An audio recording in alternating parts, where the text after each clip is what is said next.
by Robert F. Young. Sweet Tooth. Sugardale 3 miles, the state highway sign said. Dexter Foote turned into the side road that the arrow indicated. He had no way of knowing it at the time, but by his action, he condemned his new convertible to a fate worse than death. The side road meandered down a long slope into a wooded hollow, where a breeze born of cool bowers and shaded brooks made the July afternoon heat less oppressive. A quantity of the peak that had been with him ever since setting forth from the city departed. There were worse assignments, after all, than riding up a fallen star. Abruptly, he applied his brakes and brought the convertible to a screeching halt. His blue eyes started from his boyish face. Well, they might. The two Humpty Dumpty-ish creatures, squatting in the middle of the road, were as big as heavy tanks, and, judging from their skin tone, were constructed of similar material. They had arms like jointed cranes, and legs like articulated girders. Their scissors-like mouths were slightly open, exposing maws the hue of an open hearth at tapping time. Either they were all body and no head, or all head and no body. Whichever was the case, they had both eyes and ears. The former had something of the aspect of peak holes in a furnace door, while the latter brought to mind lopsided TV antennae.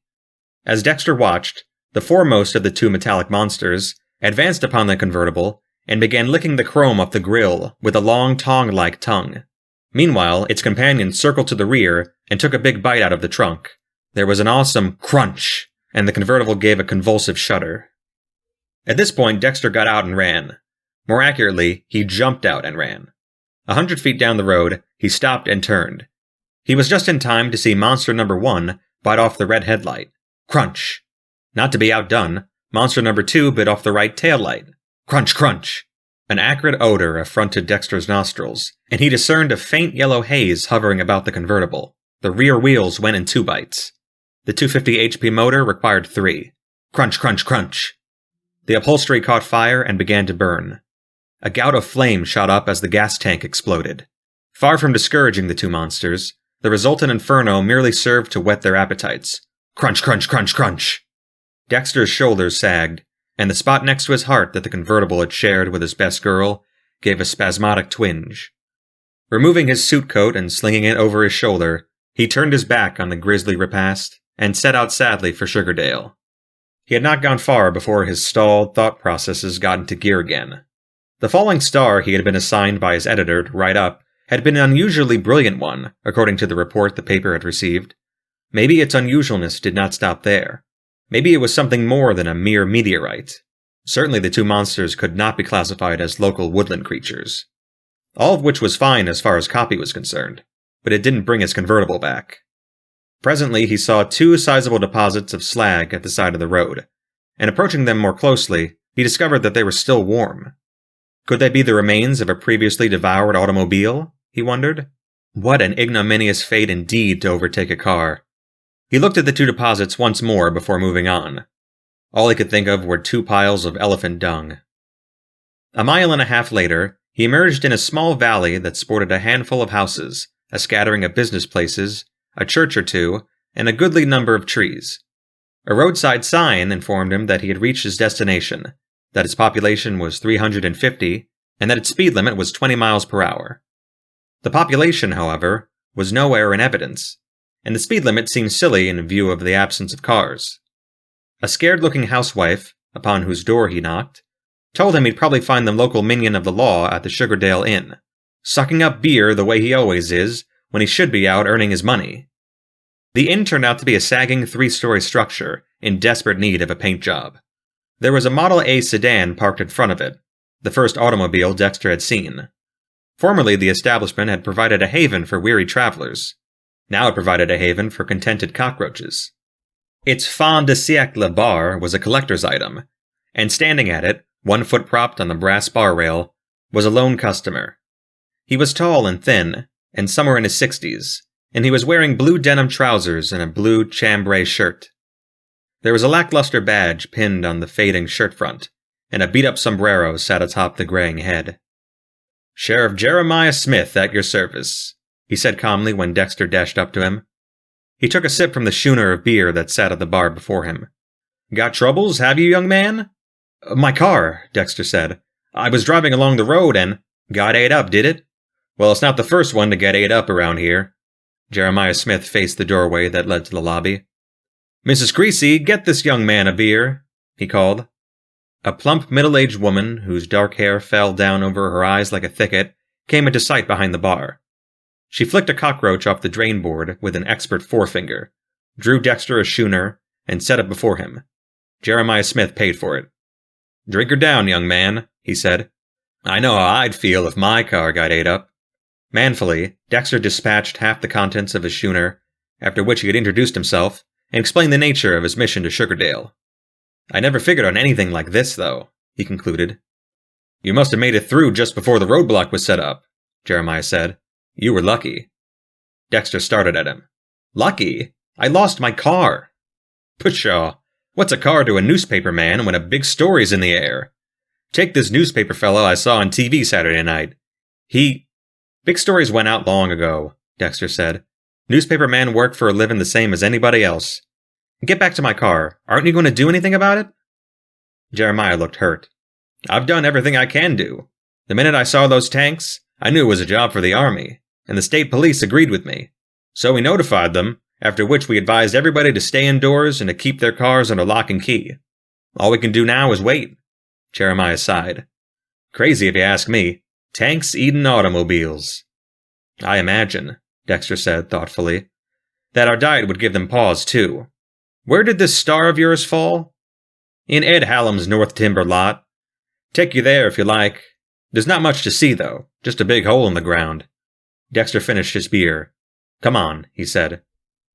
The Model A parked in front of the inn turned out to be Jeremiah's. They took off down the road at a brisk pace, wound through woods, dales, pastures, and fields. Dexter hadn't the remotest idea where he was, when at last Jeremiah pulled up beside a grove larger and darker than the others. The old man squinted into the lengthening shadows. Seems to me them auto-eating tanks ought to make better reading than a common ordinary falling star. Halfway out of the car, Dexter stared at him. You mean to tell me you don't see the connection? What connection? Dexter got the rest of the way out. Between the automobile eaters and the spaceship, of course. Jeremiah stared at him. What spaceship? Oh, never mind, Dexter said. Show me the fallen star. It was in a clearing deep in the woods, or rather the crater-like hole it had made was. Peering down into the hole, Dexter saw the dark pitted surface of what could very well have been an ordinary, if unusually large, meteorite. There was nothing that suggested an opening of any kind, but the opposite wall of the crater did look as though some heavy object had been dragged, or had dragged itself, up to the level of the clearing. The underbrush showed signs of having been badly trampled in the recent past. He pointed out the signs to Jeremiah. See how those saplings are flattened? No human being did that. I'll bet if we followed that trail, we'd come to the remains of the first car they consumed. Whose car was it, by the way? Mrs. Hopkins' new Buick. She had just started out for the city on one of her shopping trips. She was so scared when she came running back into town, her hair was standing straight out behind her head. Maybe, though, it was because she was running so fast. Abruptly, Jeremiah leaned forward and squinted at the ground. Looks almost like a big footprint right there, don't it? He straightened. But if the darn thing is a spaceship, like you say, how come it buried itself? Because whoever or whatever was piloting it didn't or couldn't decelerate enough for an orthodox landing, Dexter explained. Lucky it hit the clearing. You'd have had a forest fire on your hands. Jeremiah looked worried. Maybe we'd better be getting back to the road. I feel kind of guilty leaving my Model A sitting there all alone. Dexter followed him back through the woods and climbed into the front seat beside him. The road took them to the main highway, and not long thereafter, Jeremiah turned off the highway into another road, a familiar road heralded by a familiar sign that said, Sugardale 3 miles. 2 slag deposits marked the spot where once Dexter's proud convertible had stood. He gazed at them sadly as they passed. Suddenly, Jeremiah brought the Model A to a screeching halt. The 2 desecrators of the American dream incarnate were in the midst of another repast. The victim this time, judging by the still visible star and the OD color scheme, was an Army staff car. The grill and the motor were already gone, and half of the roof was missing. Yellow haze shrouded the sorry scene, and the countryside was resounding to a series of horrendous crunches. Do you think if I sort of zoom by we could make it? Jeremiah asked. I hate to go all the way around the other way. I'm game if you are, Dexter said. Zoom! The 2 monsters didn't even look up. "You'd think my Model A wasn't good enough for him," Jeremy said peevishly. "Count your blessings. Look, there's someone up ahead." The someone turned out to be a 2-star general, a chicken colonel, and an enlisted man. Jeremiah stopped, and the trio climbed into the back seat. "Ate your staff car, did they, General?" he chuckled, taking off again. "Well, that's the way it goes."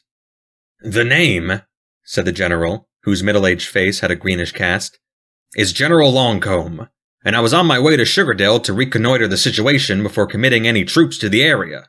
This is my aide, Colonel Mortby, and my driver, Sergeant Wilkins." "Sheriff Smith, at your service," said Jeremiah.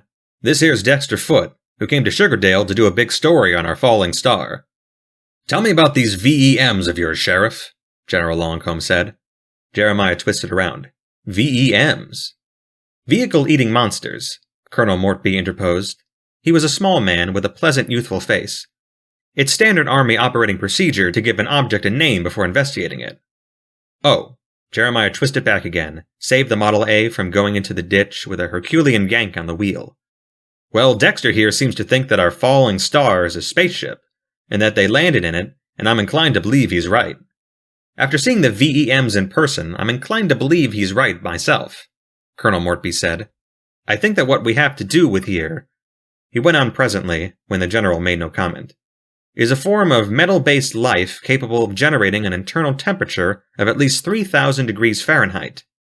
The acrid odor they give off while feasting probably arises from a substance analogous to our gastric juices, which their heat-resistant stomachs supplied to accomplish digestion. Only in this case, digestion consists primarily of melting down the metal they consume and then isolating its waste matter, after which the pure metal is reprocessed into body tissue, and the waste matter is thrown off in the form of slag. I think we might go so far as to call them a couple of animate open hearths." Dexter had turned around in the front seat and was looking at the colonel admiringly. "I think you've hit the nail right on the head, sir," he said. General Longcomb was scowling. "We're here to survey the situation, Colonel, not jump to conclusions." He addressed the back of Jeremiah's weather-beaten neck. "I trust we'll have no trouble finding suitable accommodations in Sugardale, Sheriff." "Mrs. Creasy'll be glad to put you up at the inn, if that's what you mean," Jeremiah said. Mrs. Creasy was more than glad. Indeed, from the way she looked at the officers and the NCO through a thicket of hair, you would have thought they were the first rumors she had in months, discounting the cockroaches, of course. The general said, petulantly, "Let's get down to business, Colonel. I want an armored company brought up immediately, and I want the Fallen Star area put off limits at once. Have the sheriff show you where it is." He turned to Sergeant Wilkins. "Sergeant, get on the phone as soon as the colonel gets off it, and arrange for my personal Cadillac to be delivered here first thing." After phoning his paper, Dexter headed for the dining room, and sat down beside General Longcomb. "Anything new on the VEMs, General?" he asked. General Longcomb sighed. There were shadows under his eyes, and his cheeks showed signs of sagging. "They're still in circulation. Scared the wits out of a couple of teenagers and ate their hot rod. We've got them under constant surveillance, of course, and what with all the underbrush they trample, it's easy enough to track them. But we can't stop them. They eat our gas grenades and our fragmentation grenades, and they're impervious to our tank killers and our anti-tank mines. A small A-bomb would take care of them nicely, but even assuming there's an area around here large enough and isolated enough to permit us to use an A-bomb, there's no way of herding them into it. It just so happens there is such an area," Jeremiah Smith said. "Tilson Valley, about 10 miles south of here. You'd have to vacate Old Man Tilson, of course, but he'd be glad to go if you made it worth his while. He hasn't grown a thing but weeds anyway since he got his pension. Just sits around all day and sucks up beer." "But there's still no way of getting the VEMs out there," General Longcomb objected. "Tell me, General," Dexter said, "have they eaten any of your jeeps or trucks or personnel carriers?" General Longcomb shook his head. "They've had plenty of opportunity to, too." "I have a theory," Dexter said. The look that promptly settled on General Longcomb's face made no bones about what he thought of presumptuous young reporters with theories. Colonel Mortby, however, was considerably less biased. "It won't do any harm to listen to what he's got to say, sir," he pointed out. "And it may even do some good. It'll be at least a day before the ship is excavated, and even then we may not know any more about the sort of life forms we're dealing with than we do now." Dexter needed no further invitation. "I think it's pretty clear by now," he began, "that our two visitors from Planet X aren't attracted by metal in just any old form at all. but by metal in the form of new or nearly new automobiles. This strongly suggests that their landing was unpremeditated, because if it had been premeditated, they probably would have come down in a section of the country where such metallic concoctions are in plentiful supply, near a city or a large town, or close to a heavily traveled throughway. But what is it about these new cars of ours that they find so irresistible? Let's try an analogy. Suppose one of us had gone into a bakery to buy a birthday cake, and that money was no object. Which cake is he most likely to buy? The answer is obvious, the one with the most visual appeal. To return to our visitors from Planet X, suppose that all their lives they've been eating metal in various but uninspired ingot forms, the metallic equivalents, let's say, of beans and bread and hominy grits. Now suppose they find their way to another planet, where visual appeal and metallic creation is a major occupation, and suppose that shortly after disembarking from their spaceship, they come upon a new convertible. Wouldn't they react in the same way we would react if all our lives our diet had been confined to beans and bread and hominy grits, and we traveled to another planet, disembarked, and came upon a delicious birthday cake, just begging to be eaten? Wouldn't they make pigs of themselves and start looking for more cakes? But if it's the ornate nature of our late-model cars that attracts them, why did they eat the staff car? Colonel Mortby asked. And why did they eat the teenager's hot rod and our gas and fragmentation grenades? I suggest, Dexter said, that they ate the staff car because at the moment there weren't any other cars immediately available. As for the teenager's hot rod, I imagine it was loaded down with enough chrome accessories to sink a battleship. And as for your grenades, your men threw them at them first, did they not? Colonel Mortby nodded. I see what you mean, sort of like throwing candy at a baby. I'll buy your theory, Mr. Foote. And now, if I may, Dexter continued, I'd like to propose a means of getting rid of our unwanted visitors from Planet X. General Longcomb sighed. Very well, Mr. Foote. Go on. You mentioned earlier, sir, that there was no way of herding the VEMs into an isolated area. However, I think there is a way. Suppose we were to remove all of the automobiles from the vicinity with the exception of one, and suppose we were to park that one in the middle of Tilson Valley as bait, with a remote-controlled A-bomb underneath it. But how would they know that the bait was there? Through association, Dexter said. All the automobiles they've consumed thus far were in operation shortly before they began to eat them, so by now they must have established an unconscious relationship between the sound of the motors and the taste of the metal. Therefore, if we keep the bait idling and set up a PA system to amplify the sound, eventually they'll hear it, their mouths will salivate, and they'll come running. General Longcomb offered no comment. He appeared to be in deep thought. My car is in West Virginia, Colonel Mortby said. My car was eaten, Dexter said. General Longcomb opened his mouth. My car, he began. Sergeant Wilkins entered the room and saluted smartly. The General's Cadillac has just arrived, sir, he said. Old man Tilson cooperated readily enough, once he was assured he would be indemnified not only for his ramshackle house, but for the young mountain of beer bottles that stood in his backyard, and the command post was moved forthwith to the lip of the valley. Jeremiah Smith was allowed to go along as an observer, and Dexter was accorded a similar favor. By evening, everything was in place. The Colonel's Cadillac, parked in the valley's center, had something of the aspect of a chrome-bedizened lamb resting on an altar of crabgrass, buttercups, and mustard weeds.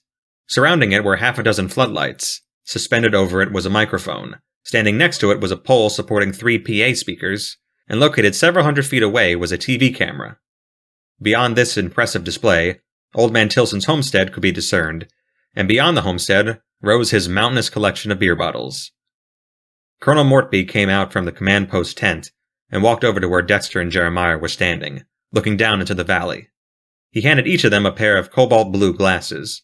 If you watch the blast, make sure you wear these, he said, raising his voice above the amplified purring of the Cadillac's motor. You'll be glad to know that the 2 VEMs are already on their way, Mr. Foote. Our walkie-talkie squad just called in. However, the creatures move so slowly that they probably won't be here before dawn. Dexter came out of a brown study. One thing still bugs me, he said. Why should 2 members of a race of extraterrestrials, technically intelligent enough to build spaceships, behave like a pair of gluttonous savages the minute they land on another planet? But you explained that, Jeremiah pointed out. They just can't resist eating American automobiles. I'm afraid I got carried away by my analogy. Civilized beings simply don't go running across the countryside the minute they land and start gobbling up everything that strikes their eye. They make contact with the authorities first, and then they go running across the countryside and start gobbling up everything that strikes their eye. Colonel Mortby grinned. You've got a good point there, Mr. Foote.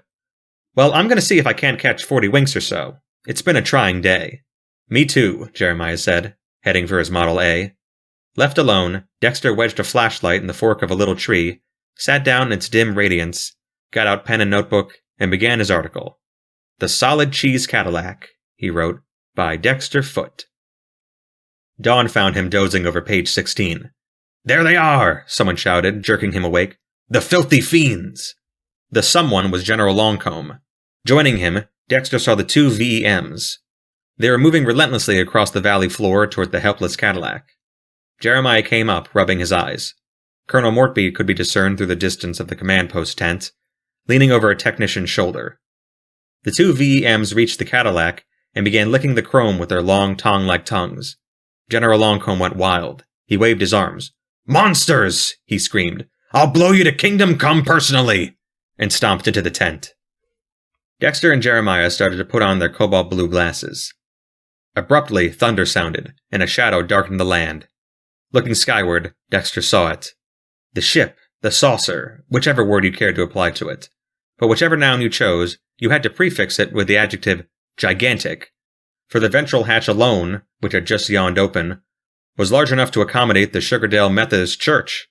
In the command post tent, the general, as yet unaware of the UFO's presence, was giving the countdown in an anguished voice. 2.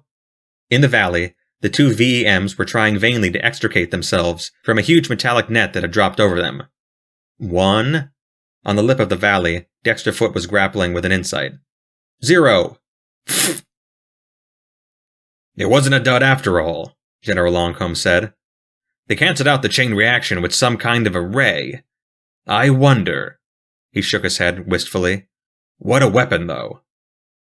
He and Colonel Mortby and the tech were standing by the chrome-stripped carcass of the Cadillac. Dexter and Jeremiah had just come up. My theory turned out to be a little bit off-center, Dexter said. You see, I overlooked the possibility that our children aren't necessarily the only galactic small fry who run away from home and get themselves in Dutch. My birthday cake analogy still holds true, but I would have done better to have compared our late-model automobiles to appetizing candy bars, or Easter baskets filled with jelly and chocolate chickens. The general regarded him blankly. I'm afraid I don't follow you at all, Mr. Foote. Did you ever turn a pair of hungry kids loose in a candy store, sir?